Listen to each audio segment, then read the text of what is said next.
आज मैं पुनः अपने ब्लॉग आओ विज्ञान सीखे के तहत मैं आपके समक्ष उपस्थित हूं। तो आइए, जो सूक्ष्म जीवों की कड़ी चल रही थी उसको हम आगे बढ़ाते हैं और आज आपको एक और सूक्ष्म जीव जिसको हम लोग विषाणु कहते हैं, इंग्लिश में उसको वायरस कहते हैं, उसी के बारे में हम लोग आज जानेंगे। हम लोग देखिए, विषाणु जो होता है ना, वह अति सूक्ष्म परजीवी होता है और यह सिर्फ और सिर्फ या तो डीएनए का बना होगा और नहीं तो आरएनए का बना होगा। किसी एक का ये बना होता है और जिस पर प्रोटीन का आवरण होता है। डीएनए का मतलब होता है डीऑक्सी राइबो न्यूक्लिक एसिड और आरएनए का मतलब होता है राइबो न्यूक्लिक एसिड। सामान्यतः अगर डीएनए की बात करें तो यह सजीवों में यह जंतुओं में पाया जाता है और आरएनए की बात करें तो यह वनस्पति में पाया जाता है। जो विषाणु है इसकी खोज किसके द्वारा की गई? तो इसकी खोज 1892 ईस्वी में की गई थी और वैज्ञानिक का क्या नाम था? तो इवानोव्स्की नाम था।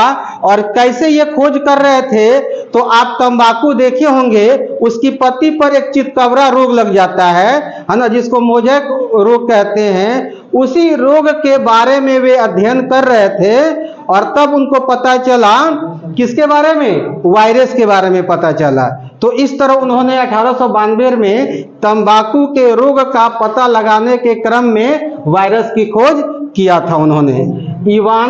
इवानोव्स्की इनका नाम था, वैज्ञानिक का नाम था। ठीक है, देखिए विषाणु के कुछ लक्षण होते हैं। लक्षण क्या होते हैं आइए हम देखते हैं।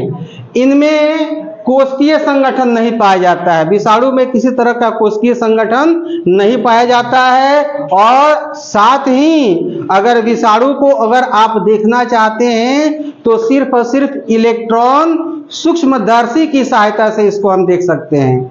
विषाणु को किसकी सहायता से देख सकते हैं? इलेक्ट्रॉन सूक्ष्मदर्शी की सहायता से देख सकते हैं। इसका मतलब कि विषाणु जो होता है ना, वह जीवाणु से भी छोटा होता है, बहुत छोटा होता है। ठीक है जी, आइए देखते हैं। इनमें एक ही प्रकार का न्यूक्लिक अम्ल पाया जाता है। अभी बताया था या तो आरएनए होगा नहीं तो डीएनए होगा, है ना। तो इसीलिए इनमें एक ही प्रकार का न्यूक्लिक अम्ल पाया जाता है और इनमें किसी प्रकार का एंजाइम नहीं पाया जाता है। इनमें किसी प्रकार का एंजाइम नहीं पाया जाता है। और जहां तक ताप की बात आए, ऊष्मा की बात आए, तो चाहे निम्न ताप हो या उच्च ताप हो या सूर्य का प्रकाश हो, इस पर कोई प्रभाव नहीं पड़ता है। यह सभी जगह व्याप्त रहते हैं। जहां खूब गर्मी पड़ती है वहां पर भी व्याप्त रहते हैं, जहां खूब ठंडी पड़ती है वहां पर भी व्याप्त रहते हैं। ये चारों तरफ व्याप्त रहते हैं। और एक मजे की बात मैं आपको बता दूं कि अगर इसको जीवित कोशिकाओं से बाहर रखा जाए, अगर कांच के बर्तन में इसको बंद करके रखा जाए वायरस को, तो यह हजारों वर्षों तक उसी तरफ पड़े रह सकते हैं। गुणन वृद्धि कुछ नहीं कर सकते हैं। ये गुणन वृद्धि या एक्टिव कब होते हैं? जब किसी सजीव के अंदर जाते हैं ना, तब ये एक्टिव होते हैं। हाल ही में आपने देखा कोरोना की बीमारी, कोरोना भी किसके द्वारा होता है? वायरस के ही द्वारा होता है, जो हमने अभी कुछ साल पहले इसको हम लोग भुगत चुके हैं। आइए विषाणु से होने वाले रोगों के बारे में हम जानते हैं। तो इसके लिए एक ट्रिक है कि ए चाचा इन्हें डांटो और खरे गाल पे छापो। फिर से सुन लीजिए, ए चाचा इन्हें डांटो खरे गाल पे छापो। याद हो गया? ए चाचा इन्हें डांटो खरे गाल पे छापो।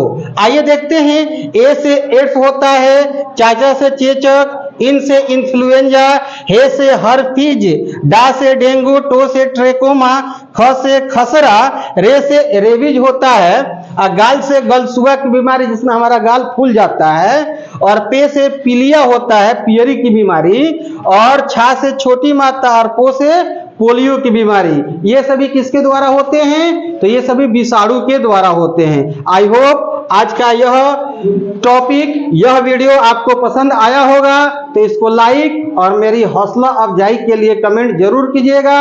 और ऐसे ही वीडियो में हम फिर दोबारा आपसे मिलेंगे, फिर चर्चा करेंगे।